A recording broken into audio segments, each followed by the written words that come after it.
I want you to imagine this scenario. There's fire all around you, the smoke filling your lungs. You can't breathe, you can't see. You don't understand what's going on. Stumbling around, you try to find your footing but fall over. It hurts, everything hurts. You're lost, you're confused, you're still just a kid. And then you look up and see it. Your parents or anyone else you love slaughtered right in front of you. Stabbed, sliced, shot, set ablaze, it doesn't matter. The only thing you know is that they are dead. And then you see the person who did it. You feel the hatred burning up within you. Now I present a question. Would you ever be able to forgive that person? Would you be able to sit down at the same dinner table as this individual and talk about something mundane like the weather, with any emotion aside from pure malice? If one day a bomb dropped in your city and you were the sole survivor amongst the wreckage, glancing around in a manic state, seeing every person you've ever loved, every friend, aunt or uncle, mother or father, brother or sister, their bodies spraying the ground around you with their blood and innards. If you directly knew the group responsible for causing this, would that seething hatred ever subside? That is the question that lies at the heart of Arcane, a new animated Netflix series that is apparently somehow related to League of Legends. And while this singular question seems simple at first, it is far from it, as more and more layers pile on, complicating the situation as countless individuals and their motivations come into play, as more bodies pile up. More violence, more hatred, more love. In today's video, this is the question we will attempt to give an answer to. Today, we will be analyzing the entirety of Arcane's first season, breaking down every major character and event, all coalescing into a single tragic moment. Today, we take a look at the monster that we have created.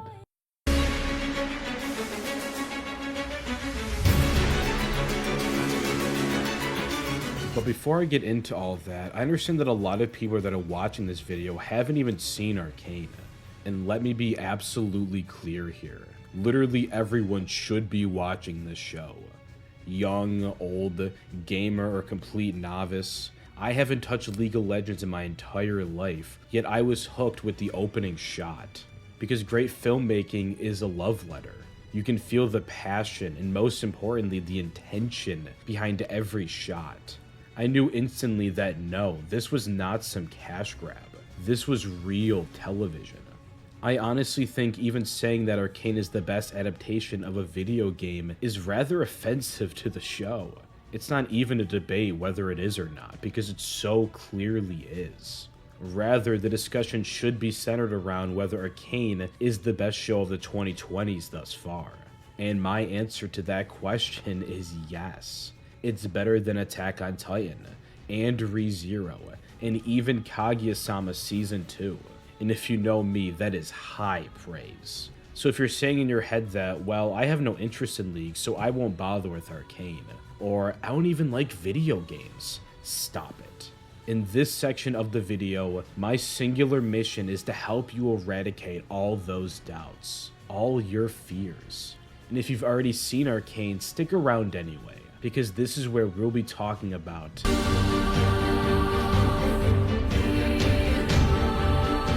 animation is perhaps the most expressive form of filmmaking, as it quite literally brings the director's imagination to life, as well as every single individual animator on the project.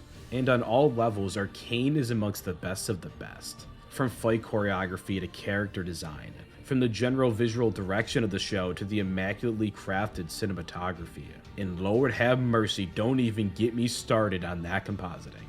But this doesn't really tell you anything.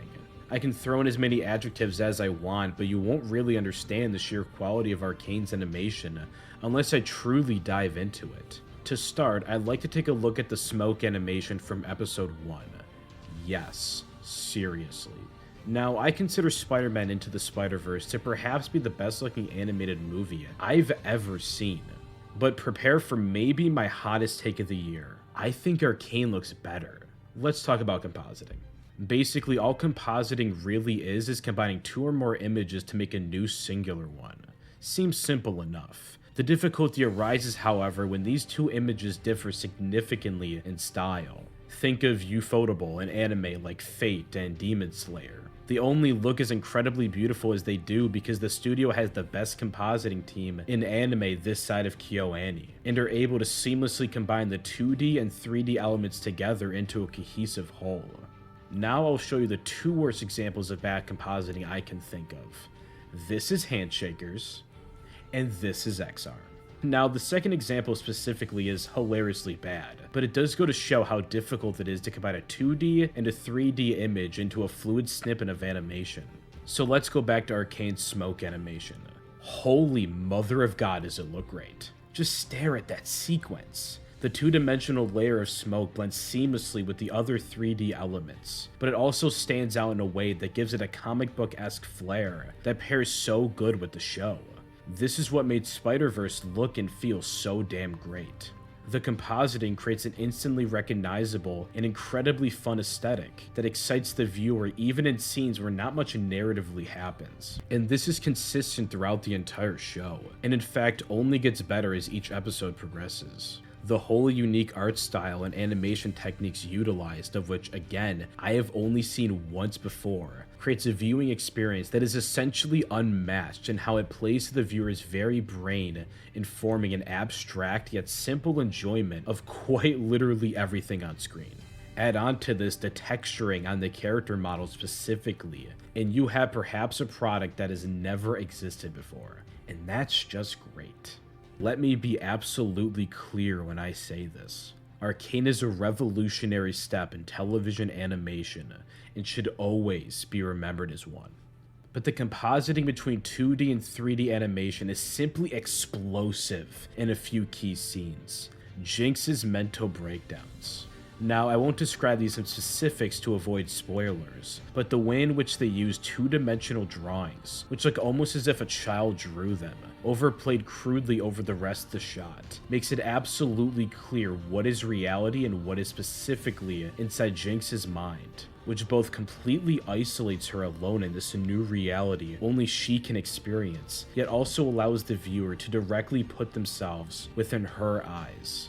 To be quite honest, these sequences are beautiful in the most tragic of ways, and are undoubtedly some of my favorite cuts of animation ever. And with a lesser compositing team, they easily could have come across as cheap. But this isn't to say that a compositing is the only thing the visuals have going for them. In fact, for as incredible as the shading, texturing, and again compositing is in Arcane, it's the cinematography that I believe sets it apart from Spider-Verse, and why I personally believe the former is a superior visual experience. I don't want to spoil anything, so I won't be discussing scenes with more dramatic weight, but I can talk about the scene that really sold me on the passion behind Arcane cinematography.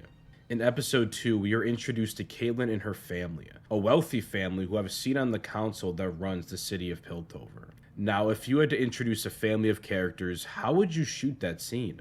Maybe they're all sitting there having a discussion and you cut right to the middle of it. What kind of camera angle would you utilize? Whatever you're thinking, I have to assume it's not focusing the camera on a still painting of the family, moving towards each member as they begin talking, which eventually cuts to a more standard shot. This is visually exhilarating, at least to me, while actually being much easier to draw. I can genuinely say that I've never seen such a sequence before. But Arcane doesn't leave things that interesting. It adds emotional weight to almost every shot. The family is introduced through a painting to make it clear that they are fake, superficial. They are but another family of royals who essentially do no more than a painting on a wall.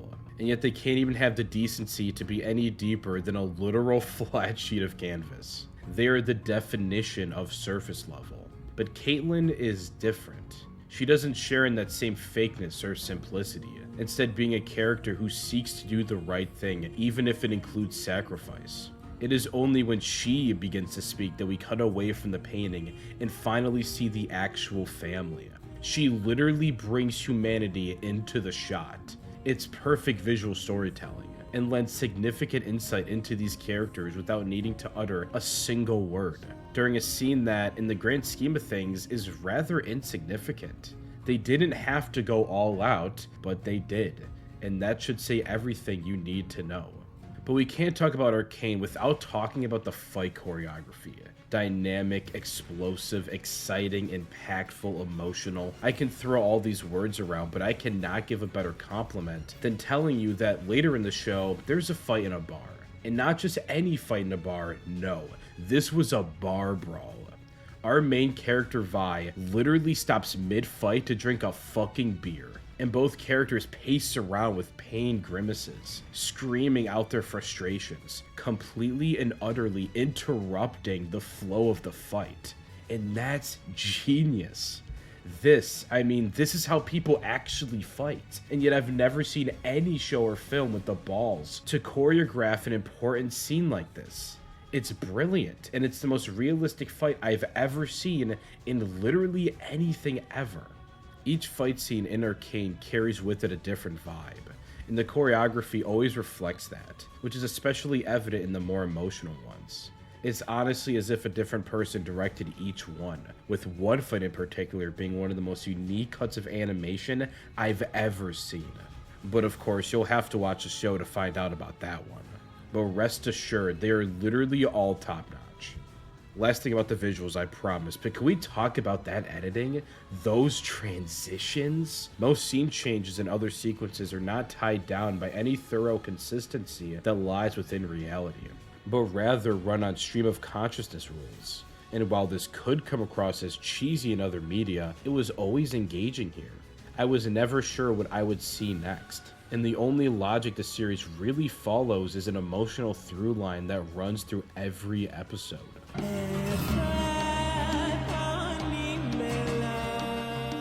This is all to say that you absolutely need to watch Arcane. Not that you should, but that your life will be actively worse if you don't.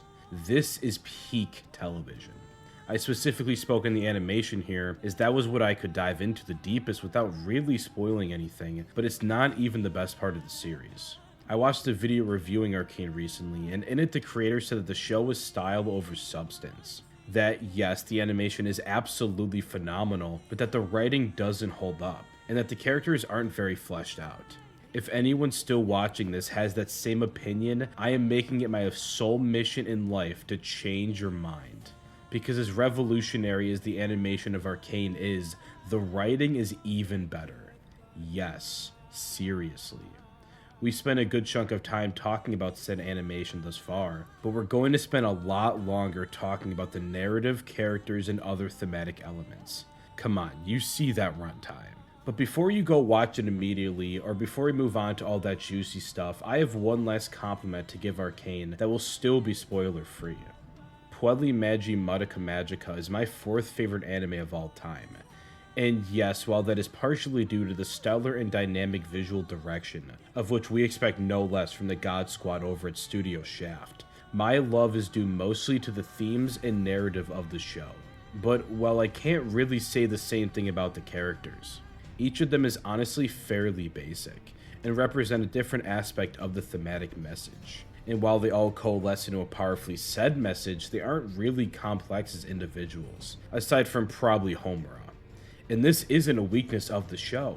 Those themes the characters present are extremely thought-provoking, and the actual character moments are bombastic and memorable. Rather, it's simply impossible to have an emotional roller coaster of a character drama while also being an engaging and complex thematically driven story.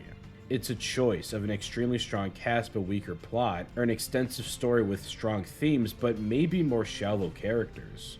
If you try to do both, some of it is going to be a train wreck. Right, Hideaki Anno? You can't just have both, right? Well, apparently according to Arcane, you can. And that's just not fair. It's simply the best take on the socio-political side of war that I've ever seen.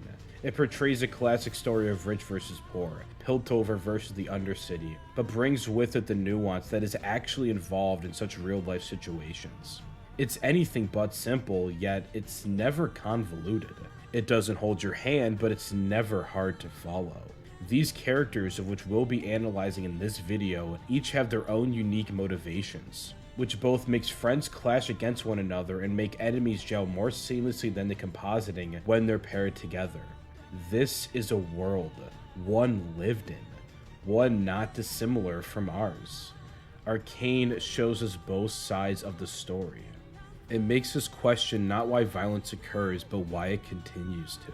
Shows us how when the rich prey on the poor, the latter community can become infested with crime and pent-up frustration that usually results in violence, and be crippled by the implantation of drugs, most of which is enabled by the rich. It makes us question how terrorism arises, and what role each side has to play in it. How beautiful technology and science made to help people can turn into, and often does, weapons of mass destruction. How we all have our own motivations that clash with others. But most importantly, it asks us the simplest of questions, yet also the most complex. If someone were to kill your parents right in front of you, could you ever forgive them? I'm going to try and answer all these questions from Arcane's perspective within this video. But you are not ready to hear those answers if you have not already watched the show. Please do yourself a favor and go watch. You can come back when you've finished. I promise you will not regret it. Everything after this section will assume you have seen the entirety of Arcane. I thank you for watching this far and will see you when you come back. So, are you ready? If so, it's time we dive into the underground.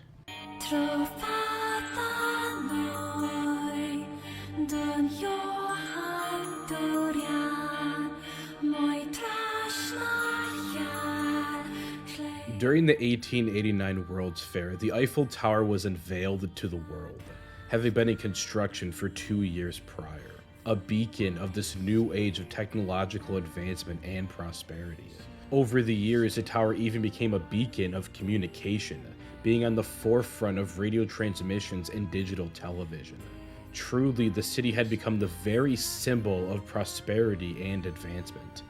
During the 1889 World's Fair, France was in the midst of its second colonial empire. Its territories included about 1/3 of Africa, multiple colonies in the South Pacific newly deemed French Indochina, and were close to gaining territories from the old Ottoman Empire, and much, much more. It was one of the largest empires in the world. And if you believe that they gained these lands peacefully, or that they did not do everything in their power to exploit them afterwards, well, then you probably haven't read a history book post 8th grade. Paris, the symbol for worldly communication, the advancement of humanity in all aspects, and most of all, the city of progress, was also the headquarters for the exploitation and conquest of close to 100 million people. This should be the very definition of hypocrisy. But if history has taught us anything, then it is not deemed as such. This is progress. Progress for the few off the backs of the many. The book I read in 7th grade about the creation of the Eiffel Tower mentioned nothing of the labor involved behind the project. But even with the ban on slavery in the French Empire prior to 1887, I have to imagine many North Africans built that tower. They built that. Just as Piltover is built right on top of the underground. But this is far from a black and white issue. Arcane makes absolutely sure that we see both sides of this struggle. The hopes and dreams, the fears and worries of everyone both above and below. And yeah, lots of media already does this. Contrary to popular belief, virtually no stories, even those for children, in the modern day can be directly understood through a black and white lens. There just is no market anymore for stories that aren't at least a little bit morally engaging.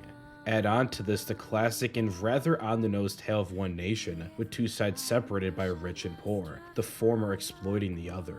You don't need Kubrick to tell you that, yes, the upper class does prey on the lower. And if Arcane simply told a morally gray tale of the rich exploiting the poor with semi-relatable characters, as seems to be the criticism I referenced earlier, then I wouldn't make a video on it. But, well, you're watching this video, so you know that isn't the case. But you don't know how much that isn't the case. What makes Arcane so special is that, like actual real-world examples, the situation involves an innumerable amount of factors all culminating into one. And in the show's case, in one singular choice that can never be taken back. But let's slow down a little first. We're going to get to all of that, but we have a few more characters to analyze before we do. And to do that, we need to first head underground.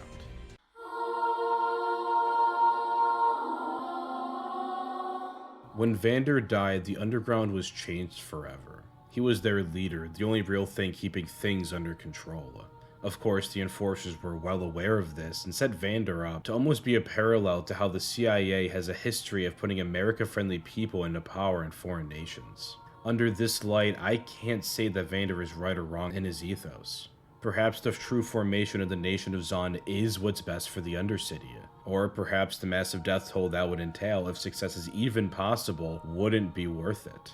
What I can say about Vander and many of the other characters though is that family and love is the driving force behind all of their decisions. Whatever happens, he doesn't want his kids or the people who look up to him to die, as he's seen that path lead to nothing but misery before. His family always comes first, and the need to sacrifice one's family in order to preserve their moral foundation is brought up more than once, and each and every time that person chooses to protect their family. And this shouldn't really come as a surprise. We've developed a lot as a species over the years, but we've never really abandoned the original model of survival, the family unit. We were certainly protecting each other millions of years before we developed any moral dilemma over who we had to kill in order to do that. And despite everything, our lofty ideals and our moral compass, that remains our core. Love. Love is still at the center of everything. And no character better embodies this concept than Silco.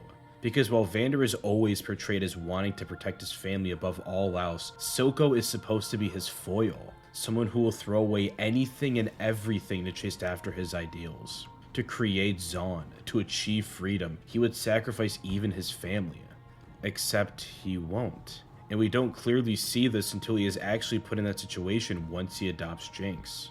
She becomes his priority in every case, even over the formation of Zaun. Silco finally comes to understand his dearest friend and most bitter enemy as he is given the choice between his dream he has always sought after and the adopted daughter he has come to love. But of course, the audience has no doubt what choice he will make. He gives it all up for her. Everything he's worked for. All he has achieved. Nobody else matters more than Jinx. In the end, love won. A love that, if broken by something like, say, the death of that individual, well, as we'll see later in this video, that can lead to disastrous consequences.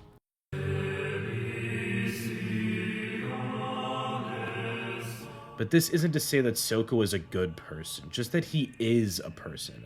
Whatever his motivations are, the reality is that he is a crime lord who purposely injects drugs into an already poor community to better subjugate the people there. Shimmer has absolutely decimated the people of the Undercity, which is made clear during episode 6. And this is where the parallels to reality really start.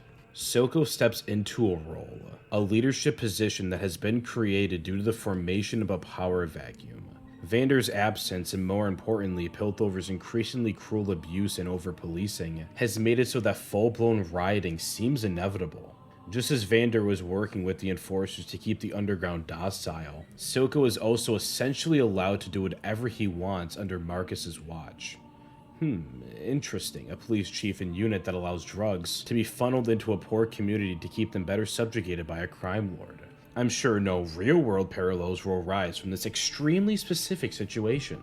Shimmer has eliminated any chance of a healthy structure being built in the underground, as everyone is either dependent on it or is pining for the control it gives. This births a cycle of violence, as this already poor community constantly tears itself apart, over and over, so that no one person is able to rise above it all except for the one who started it, Silco.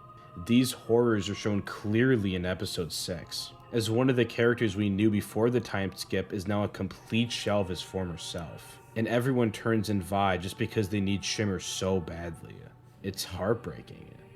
Drug crime does nothing but tear down poor communities, and Piltover does nothing to help. Very, very interesting. The crack epidemic! What do you mean? The war on drugs! Oh, random voice I made by standing 10 feet away from my mic. You can't possibly be insinuating that this situation in Zaun has real-world parallels, can you? Our civilized world isn't that cruel, is it? Wrong. If you ever had any faith in humanity prior to this, throw it away now. It will only lead to disappointment. Now, let me make two things absolutely clear before we talk about this. The crack epidemic of the 1980s is a very, very complex issue, and Arcane does not parallel it one-to-one. I will not pretend to have a full understanding of it, but rather will just speak on what I do know. Secondly, the actual epidemic was at least partially fueled by racism, which the situation in Arcane is not.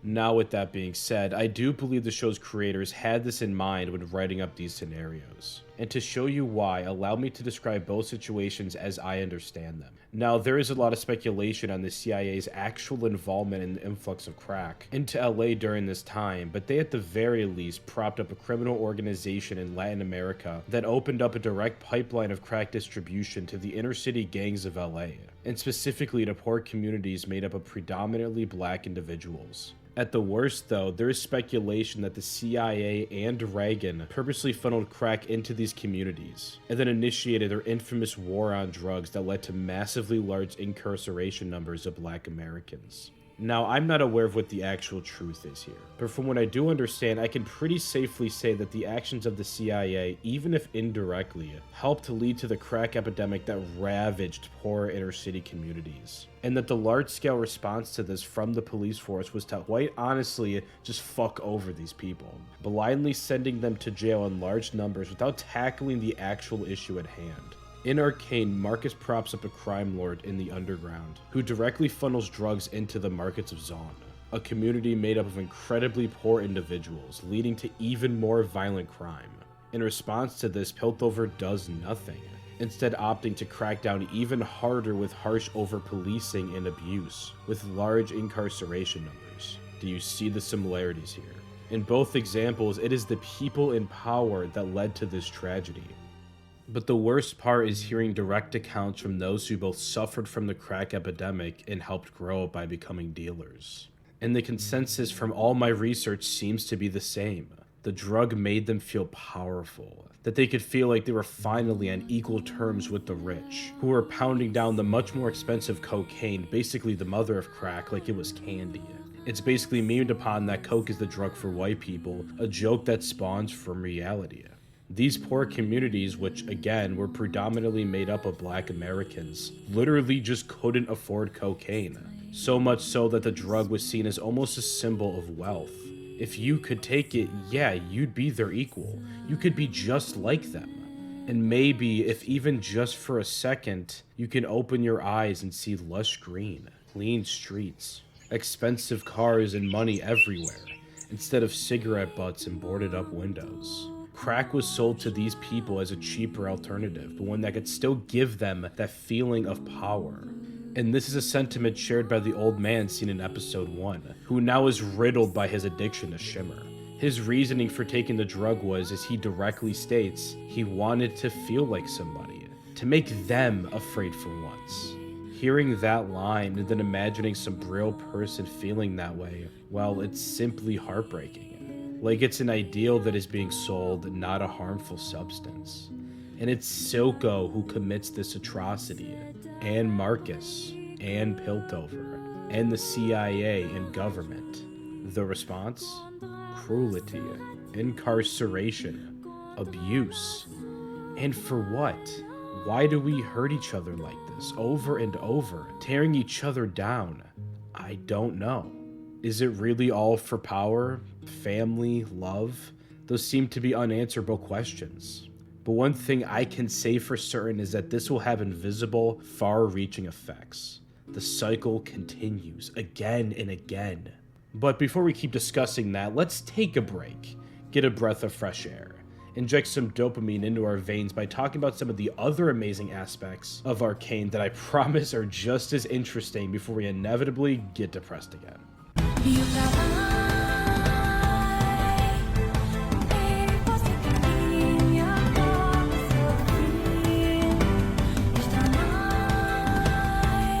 Stranger Things is one of my favorite TV shows of all time. While this is for a variety of reasons, especially for season 1, what has always kept me engaged in the series is the character dynamics. Oh yeah, and some minor spoilers for Stranger Things ahead. Skip here to miss all that. The writers of the show are never satisfied with keeping the same core group together, instead opting to break them up and put some other characters together that the audience would never expect. Look at Season 2 for example. Dustin and Steven are now an iconic pairing, but who, after watching the first season, would have thought in a million years that they would have so much screen time together or that it would work so damn well? It's the same with Hopper and Eleven, who bring a father-daughter dynamic to the show that makes the first season feel a little bare without it. Of course, a good chunk of television does this, but it almost always results in rather uninteresting relationships and situations. So then why does it work so well in Stranger Things? Well, to answer that question, I've quite literally just came up with a new phrase. Character dynamics require dynamic characters. Catchy, isn't it? Let me give you an example before I apply this to Arcane. Dustin and Steve. After Season 1, Steve requires a redemption arc. While I wouldn't call him an inherently bad person, he's pretty much just a dick when he's introduced. And it mainly has to do with his love for Nancy. It's basically his only motivating factor in Season 1, and he doesn't really desire much outside of that. Now, that makes it seem like I'm calling him a simple character, but this is not a writing flaw, but a character one. The writers realize that Steve as a person lacking this motivation is a bad thing, and the complexity of his character comes with him discovering what outside of Nancy can give his life a little purpose. Dustin also has a void in his life, his father. To my knowledge, not only is he never shown, but Dustin's father has never even been mentioned, which has spawned a lot of theories. But for whatever reason though, he's not around, and I would attribute a lot of Dustin's immaturity to that fact. Like Steve, he has a character flaw, and then the two are paired together, and the unlikely duo blends seamlessly together because they both complement an aspect missing within each other. Steve in his search for meaning outside of Nancy, and Dustin for a proper male parental figure. Of course, the audience puts this all together rather subconsciously, so many people may not even realize why exactly this works so well, just that it does. These are multifaceted, complex, and most importantly, dynamic characters. And hey, so are literally all the characters in Arcane. This is seen particularly with their motivations, as no one character just has one single motivation. Rather, their desires are expansive, and so many of them overlap. And while I could look at a ton of examples of this, I want to analyze the one that made me realize how dynamic these characters are. Like while watching the episode, I quite literally wrote down dynamic characters. And that would be the pairing of Vi and Jayce. Through different circumstances, they both come to harbor ill will towards Silco and his forces. Vi is a product of the underground and has suffered greatly at the hands of Silco. Her desire to kill Silco is anything but simple, however. It's exceedingly simple. So simple that it has become profound. Her hatred of Piltover, her defining feature in the first part, is trumped by this desire, one that is ultimately derived from love. And that's where the dynamic aspect kicks in.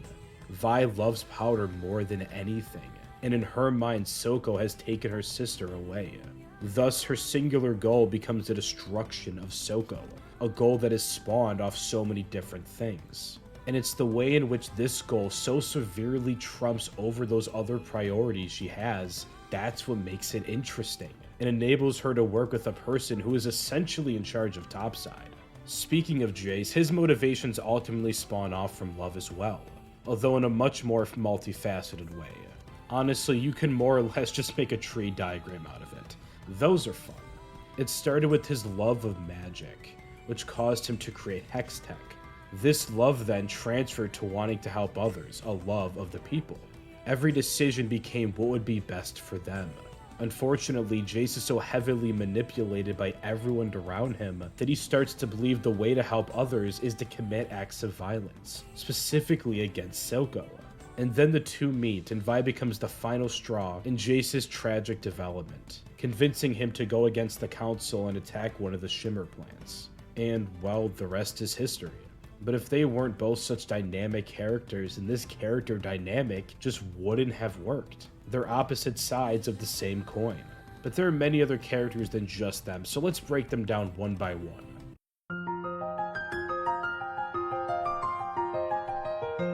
Creating a strong female lead is one of the hardest things to do in entertainment for pretty much the dumbest reasons.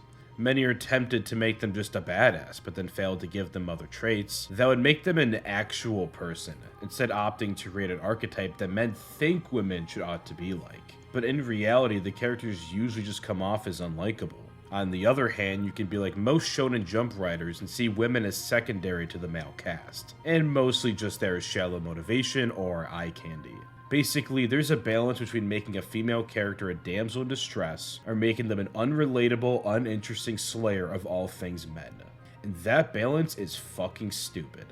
Like, seriously, let's just throw it out the window and just start writing actual women into stories. I promise you, it really isn't that hard. It's gonna be okay. Vi is my new favorite example of this. Yeah, she's super badass, definitely the best character in terms of coolness factor, but she is also hardly defined by that. Rather, she's a person, a real person who also is just a badass. She's allowed to have her shining moments of awesomeness like her bar brawl later in the season, but she's also extremely vulnerable a lot of the time, especially with Caitlyn. It's almost like, and I know this is going to be a mind-blowing revelation here, we can just write female characters as regular parts of the story. Crazy. Vi takes on the role of moral interpretator within the series. We see characters on both sides of this pointless battle, specifically Jayce and Jinx, but Vi is somewhere in the middle, even despite her hatred for Piltover. I mean, she had the same upbringing as Jinx, went through the same trauma, especially at an age where she was more able to understand it, and even suffered years of abusive imprisonment at the city's hand, something that Jinx has not. And yet, Vi turns out to be nothing like her sister. Now, a lot of this is due to Silco, which, boy oh boy, we'll be getting to, but it still must be recognized that Vi has every reason to never want to help Piltover, even if indirectly. But she does. Not only does she really warm up to Caitlyn, but she also directly helps Jayce in a battle against the Underground, even if her intentions are simply to stop Silco, as we already discussed. And maybe that's the best word to describe Vi. Simple. Not simple-minded, of course, she is still a complexly thought-out character, but her arc, motivations, and general mindset are usually quite clear to the audience. And that seems like a slight at her character, but it's actually the opposite. Arcane is an incredibly complicated story, essentially being wholly compiled of smaller narratives that all tie together in one way or another. Other media that tries to do storytelling like this almost always fails, or at the very least doesn't reach much of an audience. Because at the best of times, these stories are convoluted. At the worst though, they're just a complete mess. But to me at least, Arcane never once felt like that. And I think that is mainly due to Vi being a sort of audience intro character, whose story we can follow without getting lost, and who gives us insights into all the other smaller narratives, helping us understand the complex motivations behind them. Like seriously, Vi majorly interacts with Jinx, Vander, Caitlyn, Jayce, and many more, all of whom make up their own separate arcs within the narrative. Each of those characters, aside from maybe Caitlyn, affects the story in such a dramatic way, but Vi herself really just tags along for most things, until closer to the end of the season, and that's fantastic. Without the clarity of Vi's character, I just don't think Arcane would really work as a story, making her the perfect narrative and moral centerpiece to orbit the rest of the drama around. That is, until she makes a critical flaw. Silco is not the reason for all of this. Her singular hatred is misplaced. But don't worry, we'll be getting to that.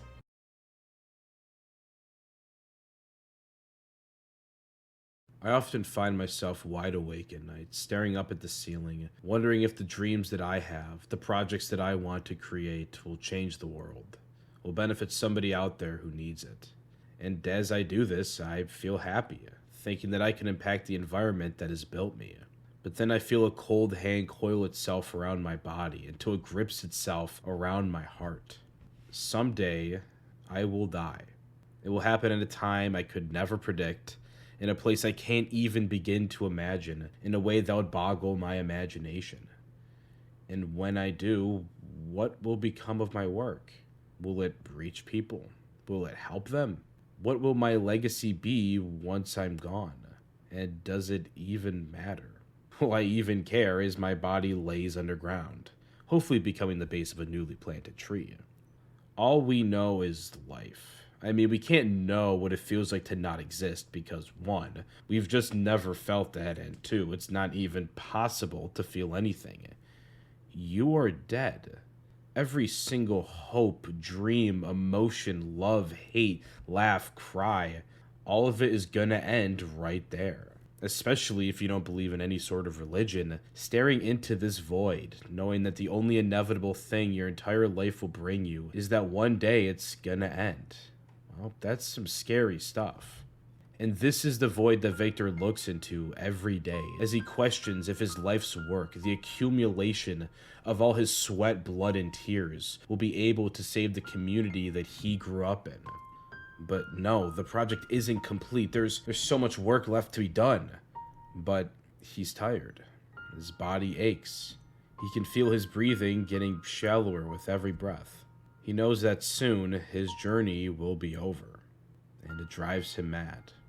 He takes the science he helped to discover, which was only ever meant to save people, and tries to save himself, perverting the beauty and innocence that it once had, just as Jayce does by building weapons.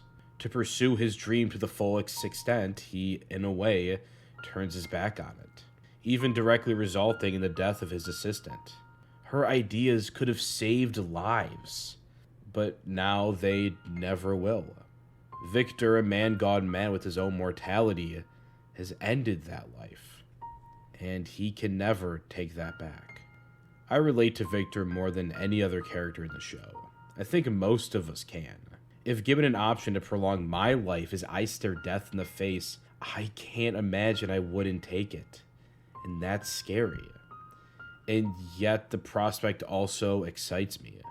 The scene of Viktor finally running, breaking into a sprint as he covers ground faster than he ever has before, wildly flailing his limbs in ways he's never been able to, running from his existential horror, screaming and letting out all the frustration that he's been building up over all these years. It's beautiful. It's such a fucking beautiful scene. But it's also tragic. Because we know what Viktor had to sacrifice and give up to reach this point. He's crossed a line that he can't uncross. That is the price for his life. And I can't say I wouldn't do the same. And that scares me.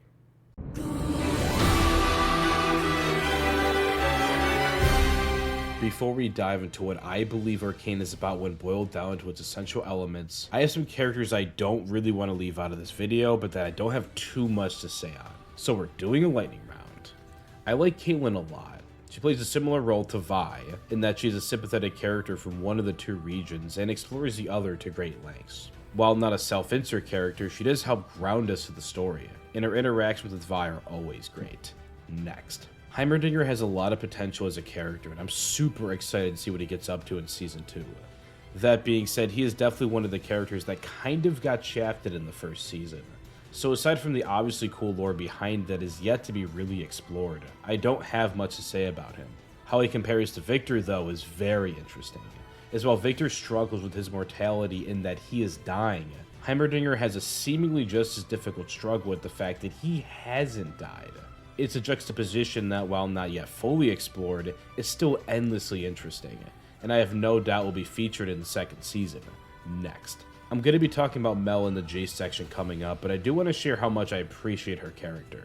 She could have been a stereotypical allure for a protagonist joined the dark side, but the introduction of her mother and the furthering tensions between Piltover and Zaun reveal a peaceful side to her that I wasn't expecting. I am very excited for her arc in Season 2. Next. Echo is a cool character, and I love the concept of building up a loving and thriving community atop a place that once subjugated those people. It reminds me of grass growing out of cracks in the sidewalk, or tree roots planting themselves under. Beautiful life will always find a way to seep through the cracks, no matter how bleak the situation may be, and that's very hopeful. Oh yeah, and that Jinx Echo fight was at least a 9 out of 10 action sequence. Now with that over, let's talk about easily the most two important characters in Arcane, Jayce and Jinx, and how they represent something that I believe is the show's driving theme, terrorism.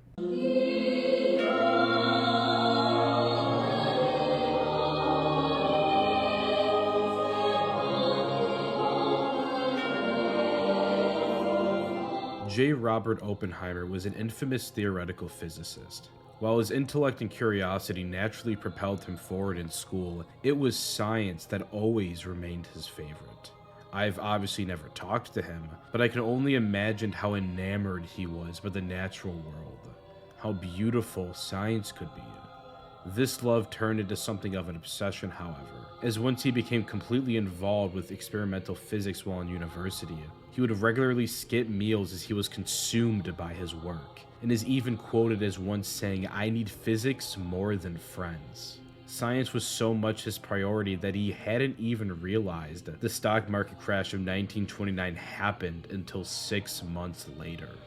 But while some could question his sanity, no one could question his love. His singular goal in life seemed to be to uncover this beautiful world around him. That would change, however, as Oppenheimer became increasingly involved in politics. He could no longer separate the two as he felt he had a larger calling to heed to, especially as the world headed to war. Although that love for science would never cease, it would become tainted. On August 6, 1945, the world's first atomic bomb was dropped on Hiroshima, followed by a second attack on Nagasaki a few days later. The resulting aftermath left upwards of 250,000 innocent civilians dead. And it was Oppenheimer, in his pursuit of science, who had led the project for its creation. His curiosity led to the death of countless children. Something that was once so curious, so beautiful, it followed a seemingly inevitable route. It was used for war. And in Oppenheimer's final years, perhaps his response to his own regret, he hammered home one point again and again. You cannot manage the power of knowledge in a world in which the freedom of science is shackled by political concern. When Jayce was a child, he saw magic, and words can't even begin to describe how absolutely beautiful it was. It even saved his life.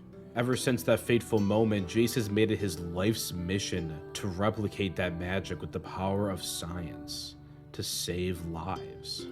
Yet, what a young Jayce hadn't yet realized is that the history of science is the history of war. And in his pursuit, he follows the same path as Oppenheimer. Politics led to the beauty he once saw being turned into a weapon. Instead of saving lives, Jayce kills a child. But let's rewind a bit, because the path that he takes to reach this inevitable conclusion is easily the most interesting arc in the entirety of Arcane. After Jayce was saved by magic, he dedicated his life to harnessing that power to save others. And as far-fetched of a dream as that was, he actually manages to achieve it. The way Heimerdinger describes the impact of the Hex Gates in episode 4, it doesn't sound dissimilar to the Renaissance, where expeditions and written words spreading throughout the world led to a surge in the arts and sciences, with cultures being able to influence each other much greater than before. In this way, Piltover and the Day of Progress truly is like that infamous World's Fair, unveiling the Eiffel Tower as both a beacon of communication and a beacon of the very future of technological advancement. But progress isn't free. It isn't even cheap. As any tweet with over 50,000 likes will tell you, if you make a good product, greedy corporations are going to try to manipulate you, and probably get you to sell something, or like 20 things. While Jayce and Viktor's eyes light up as they look at their new tools, a pair of gauntlets and a laser beam, knowing that they can help people, others' eyes light up at the prospect of a profit. And no character better embodies this principle than Mel. Now, while I do like Mel as a character, and she has some redemption later on, she undeniably manipulates Jayce. When she looks at the current council, she sees nothing but an archaic form of governing. It needs change. And when she spots the young, bright inventor, she bets everything in his stock. And, well, she's certainly not wrong about the council. While initially depicted as the usual lazy people in power, Arcane realizes that politicians are far from lazy, but just that they have a personal stake in so many different ventures that they will oppose virtually any policy that would disrupt that money flow. The problem is that doing that, basically anything would disrupt that, so literally nothing happens. Mel does what no person should ever do: get a scientist involved with politics. Even after getting Jayce in the council, a position he begins to take very seriously, as security concerns with the Hex Gates become rampant. She takes it even further. She makes Jayce go corporate.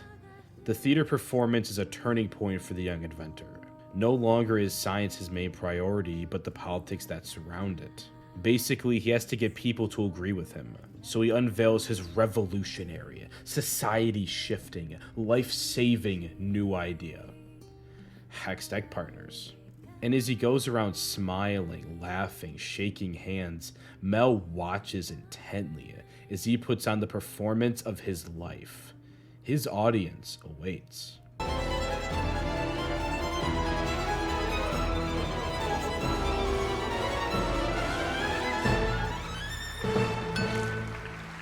But these waters are not stable. They are turbulent, unpredictable, and as we shall soon see, they're waiting to consume. Now, before I continue, just know that you are allowed to disagree with me here. I'm 22 years old, and I can't possibly fully grasp such complex situations like these. If you do disagree, just listen to the end, leave a comment, and let's start a dialogue. I also understand that this is a very sensitive topic, and I will try my best to handle it with the nuance and respect it deserves. However, if you feel uncomfortable with discussions on terrorism, then you should probably click off this video. Now, with that out of the way, first world countries such as America are partly responsible for terrorist attacks around the globe. To be quite honest, even though the terrorist attacks I'm referencing usually have these nations as the victims, they are probably mostly responsible for them. Let me explain. Islamic beliefs, and that has 4 quotations on each side of that word, have been the scapegoat for acts of terrorism for decades now. And if you believe that Islam is actually the core behind terrorism perpetrated by the Middle East, I understand, but you're wrong. While I don't know much about the religion, I know that it doesn't preach what it's being accused of. To better explain, let's take a look at the 3rd greatest anime ever made, Eureka 7. In one of the show's best episodes, we see Renton travel to a city that has recently suffered a terrorist attack, where the government has scapegoated a religious group clearly meant to be a stand-in for Islamic people. A family in this group is denied hospital equipment that would save their daughter's life, even though they've done nothing wrong. In response, Renton, not understanding how shitty the world is yet, takes the unconscious girl to a neighboring hospital, demanding she be saved. And the people in the waiting room, the way they respond, well, you can see the hatred in their eyes as they look at the girl. She did nothing wrong, but they despise her. And I get it. I really do. Because the government has told these people that this group is responsible for the death of their loved ones, their children, even though it was that same shitty government that caused these problems in the first place. In their broken minds, I can't blame them for their hatred. But that's the greater point here. We can't just expect people to repress their emotions and act rationally in these situations. They're going to hate that person or people that killed their loved ones. Especially as children see their parents fucking burning alive right in front of them, or their friends or siblings, aunts or uncles. They are going to despise the perpetrator. Anyone would. Just as the people in the hospital can't forgive the girl, children around the globe can't forgive nations that firebomb their neighborhoods. The perpetrator is, of course, countries like America, who just absolutely bombed the living shit out of the Middle East, especially under Reagan in the 80s. And those attacks have severe consequences, although they usually take a few decades to surface, as the children that survived those attacks, now without a family, have grown up, and probably only have one thought in their minds: hatred for America and murderous intent. And so it becomes a battle of retaliation versus retaliation, as no side wins. I'm not trying to justify terrorism. It's inherently evil in that it kills innocent civilians. But then we have to say the same thing about what America and other countries do. It's all evil. And if you can look me in the eyes, like seriously stare into my soul here, and tell me that you would forgive the person who killed the person you love the most in this world, then okay. Go ahead and click off the video. Blame religion. But I'm guessing you can't do that. Very few, if any, could. It's honestly just a horrible situation fueled by greed, hate, and, scarily enough, love. If you want to blame religion for anything, just view it as a unifying force, because terrorists are undeniably united under such banners. But, well, that isn't actually Islam, like, at all. Furthermore, the only reason that these people are able to become indoctrinated in the first place is because they are inherently broken. The reason of which being the violent and exploited environments they grew up in, which are only like that because of the destabilization that comes with first world nations meddling in literally all their political affairs. Or, you know, just dropping bombs on them.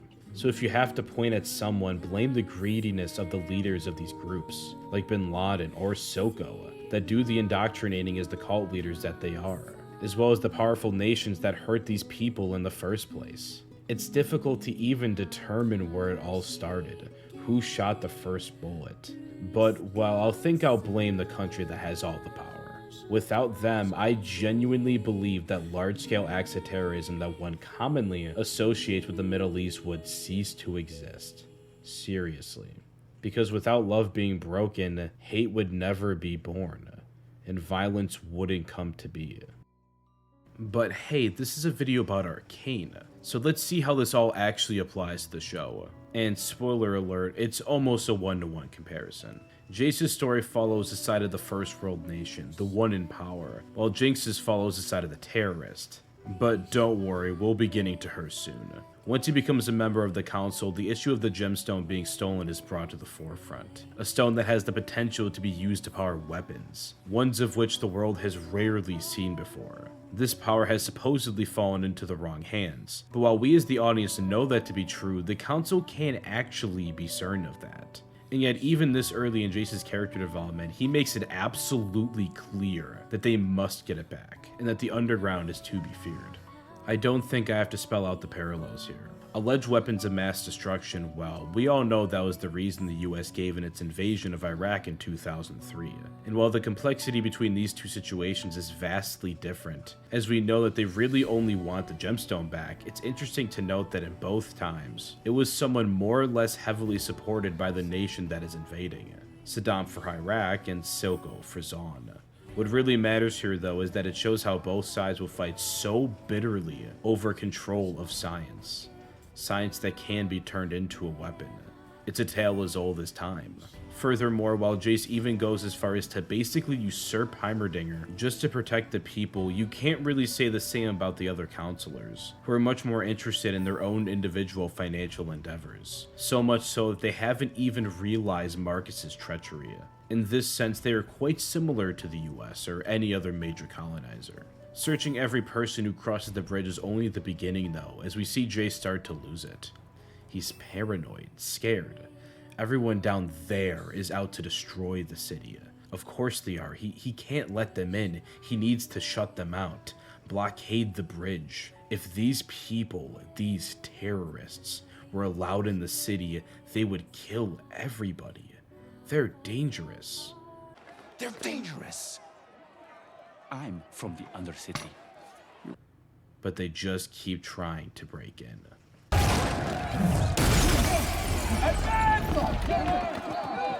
As the world becomes increasingly aware of Piltover's inability to deal with the underground, we as the audience can see Jayce becoming more and more unstable.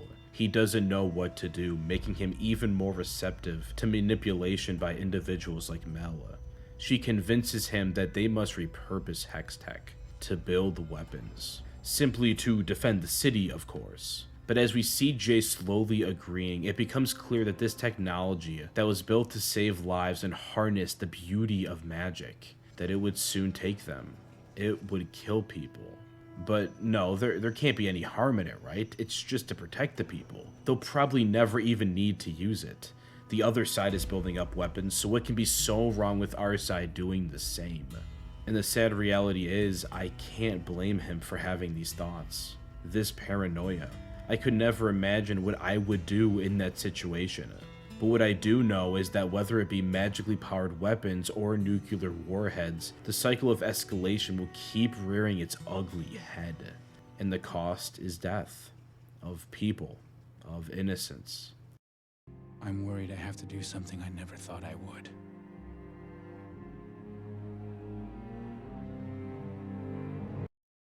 That image is no longer visible.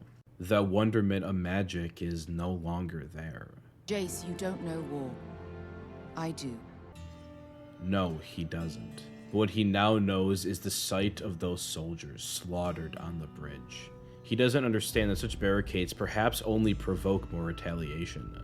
No, instead, it just makes him sick. It makes him even more vulnerable. Right in time for Mel's mother to arrive in Piltover from Noxus. She speaks of Hextech as if it were already a weapon, as if the decision had been made. Perhaps it has.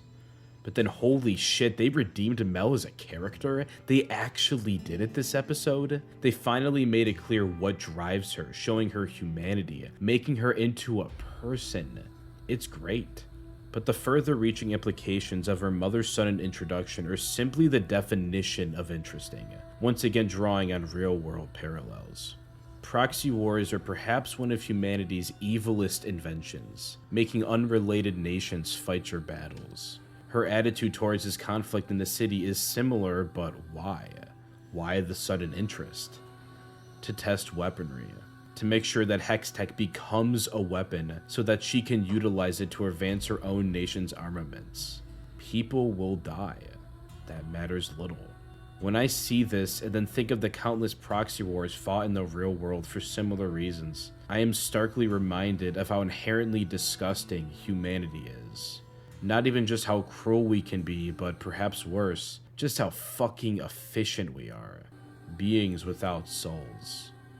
And once again, this attitude reaches Jayce. He shows visible frustration as the council talks about peaceful solutions, saying all they ever do is talk in circles. He's sick of it.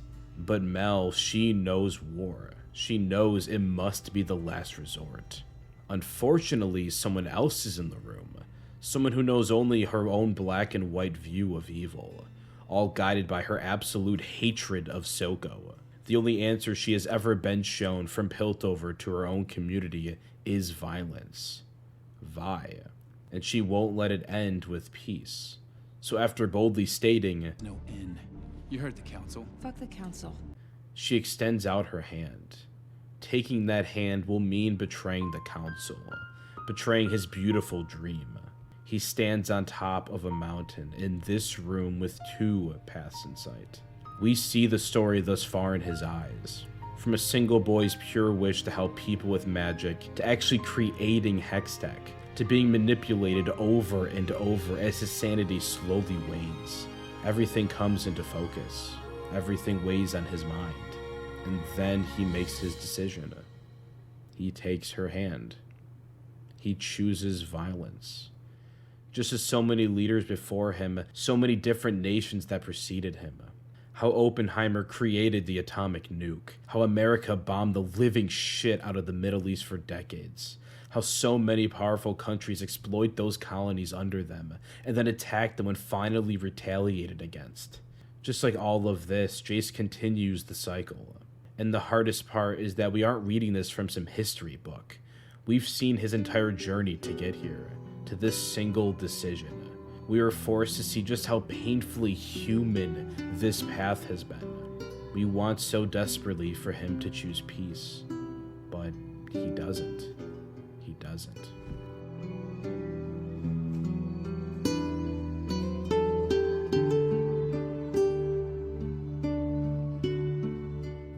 As Jayce blasts away with his hammer, wearing his face in a frustrated and malicious retort, screaming as he kills what he perceives as monsters, we know that he has lost himself completely and utterly. This is the moment where he fully abandons his ideals, when he chooses violence. And let me be clear, despite how much we have talked about Jayce being manipulated, in the end, he made this choice. This is him doing these things, nobody else, even if they also hold responsibility in these actions. And that's what makes it so much more heartbreaking. The tools he built to save the people of the Undercity, he and Vi are now using them to kill those same civilians, to slaughter them. But of course, we know this cycle must complete this rotation. And it does. It fucking does.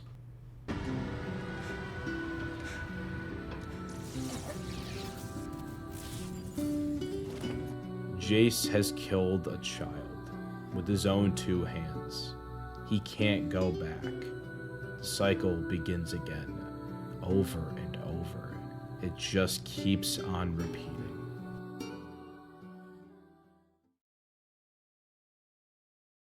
I want to go back to the central question of this video. If someone were to kill your loved ones right in front of you, would you ever be able to forgive them?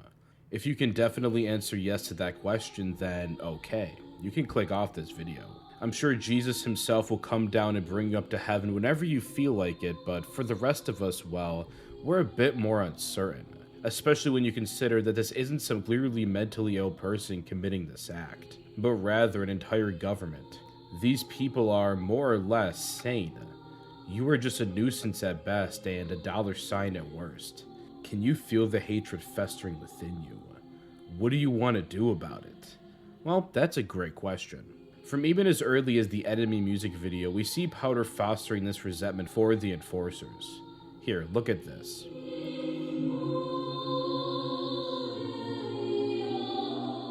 She's literally pointing an imaginary gun at them, and it's very understandable why she feels this way.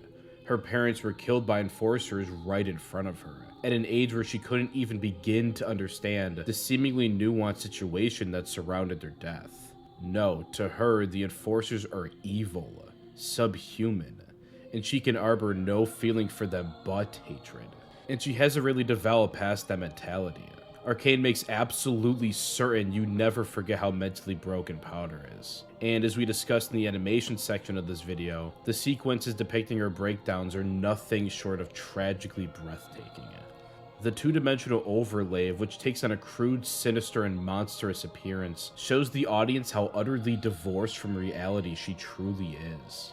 The drawings even appear childlike, as if she has been mentally stunted in her emotional development. For how much she has changed, she has also remained the same, and she is completely isolated within these delusions, haunted by the family that she accidentally killed. Even as early as her breakdown in episode 3, well, I was taken aback by it. Sure, I could see she was pretty unstable up to that point, but I hadn't realized how utterly broken she was. And it got me thinking, how exactly did she get to this point? Who created Jinx? Was it Piltover, Vi, Silco, or a combination of all 3? In answering these questions, we can perhaps better understand how it is that terrorists become who they are. Self-esteem is a really tricky thing. It can be determined by so many factors, manipulated by so many different people. And what we see in Arcane and in a lot of communities like the Undercity is that self-esteem almost has a direct correlation to one's own ability to hurt people, to do violence right. And it makes sense. One's own status in crime-infested places is determined by similar standards. It's clear that Powder is heavily influenced by this. Even as early as episode 1, we see how her low self-esteem is caused by her inability to fight.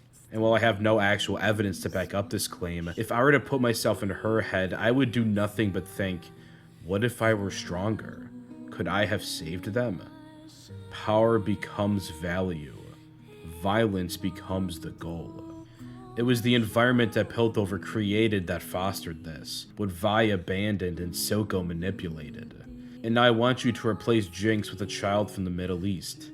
Imagine the death of their loved ones, the environment that praises only violence and power, the loss, the hatred, the manipulation, taken under the wing of a greedy cult leader and told where to place that hatred, given an enemy, a target, some semblance of a reason to keep on living in this shitty world.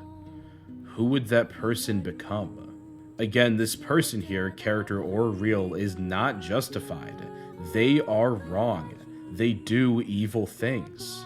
But they're also human. And in understanding that, perhaps a solution can be found. Or perhaps not, because we still can't forgive. Love is the strongest emotion that humanity has. And it's when this love is ripped away that we feel the most destroyed. The family unit was solidified as part of our evolution, and has since become our very core. Every human decision in some strange way is derived from our goal to survive, which is innately tied to love. Love protects us, keeps us alive. Arcane realizes this, as even Silco, given the choice to finally realize his lofty ideals in the form of Zaun, sits at the statue of the man he killed, his lost brother, and finally understands him. He would never consider giving Jinx to them. Mel's mother will start a proxy war just to protect her family. If given the choice, Vi would choose Powder over anyone and anything. It all comes back to love. And when that love is lost, that is when Jinx is born. She is the embodiment of that. I can't say what I would ever do in her situation. Literally nobody could. To lose everything, to be given a false family under some faux religious banner, given a target to take out all of their rage at. It's an impossible situation, one that might not even have any answers. Perhaps it is the very fact that we exist at all that inevitably leads to violence, to war. I just don't know. And yet we see peace, well, kind of. Jayce presents in front of the council having done what none of them have. Perhaps something that no politician has ever even come close to. He actually learned his fucking lesson. So as his last act as head of Piltover, he brokers a peace deal with Silco. He accepts what takes nations years to do. It's not worth it. Piltover and the Undercity will simply never see eye to eye. It's too late. So the only thing left to do is to let go and allow them to finally become the nation of Zaun. No more control and presumably an end to the violence. But before we reach a conclusion, we cut back to Jinx. And after locking up Vi, Silco, and Caitlyn, the three personifications of why she became Jinx, she gives Vi a choice. To kill Caitlyn, and if she does, then Jinx will become Powder again. And while this might seem completely unreasonable, you have to understand that what Caitlyn represents to Jinx is an embodiment of the Enforcers and of Piltover. She might as well have killed Jinx's parents herself. And to see Vi, her only real family left, befriending her, and then seemingly choosing her over Jinx, it breaks her, confuses her. She killed their parents. How could Vi do such a thing? And then a choice must be made. Powder or Jinx? Vi or Silco? Who will she go to? What path will she lead? She goes into a frenzy as they both shout into her ears, as she sees Vander and her adopted brothers haunting her, now taking the form of monsters from a child's nightmare, as she's lost any positive association with them. They only remind her of everything wrong in the world. The screaming continues. It doesn't stop. It doesn't stop.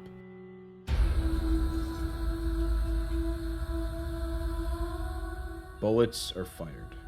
Silco is shot by Jinx. He never would have given her up.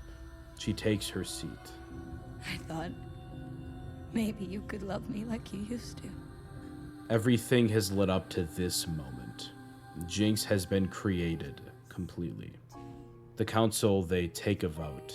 Hands are raised one after another. Peace. They're finally voting for peace.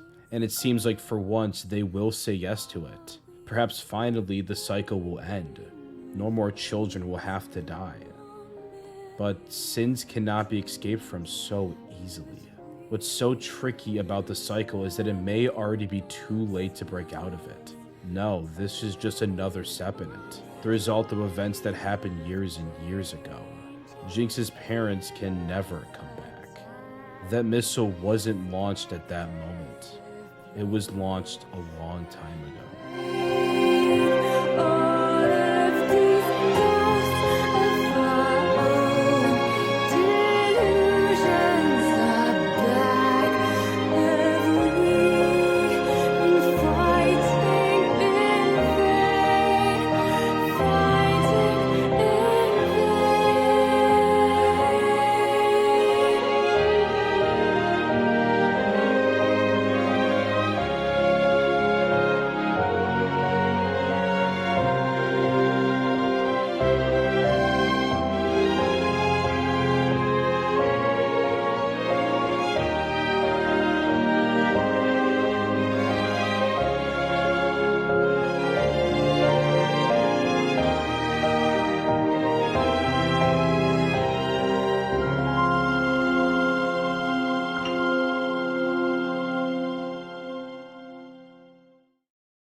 After this, peace seems like a far-off dream, because people cannot forgive those who kill the people they care about.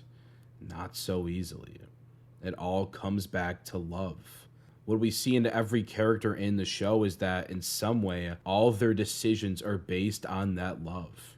Jinx for her lost parents, Vi for her sister, Viktor for life, Jayce and Mel for Piltover, Mel's mother for her family, Vander with his adopted kids, and Silco, he perhaps is the most changed by it. And in each case, that love is threatened or even broken. This is what Arcane is trying to show us. The darker side of love. What happens when we can't protect it. The unforgiving hatred we feel once we've lost it. All leading to this one singular moment. And now, peace is what could have been. Thus, the cycle continues. More people will die, more hatred will be bred, more violence will occur, more missiles will be launched. I don't know why we kill, why we fight. We can blame society for how cruel we can be, but in the end, society is just a reflection of us. We can just tell powerful nations to stop being terrible, but it could be too late. The missile could have already been launched from the other side. I don't know if it's greed or maybe something more fundamental. Perhaps we hurt each other because we exist at all. Violence in our veins. Even a city of progress will eventually lead to someone swinging an axe, killing children. It's all we see.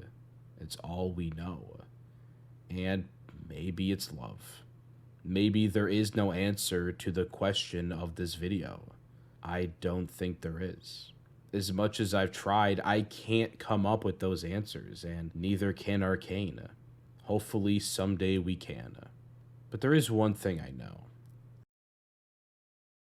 This is a monster that we created.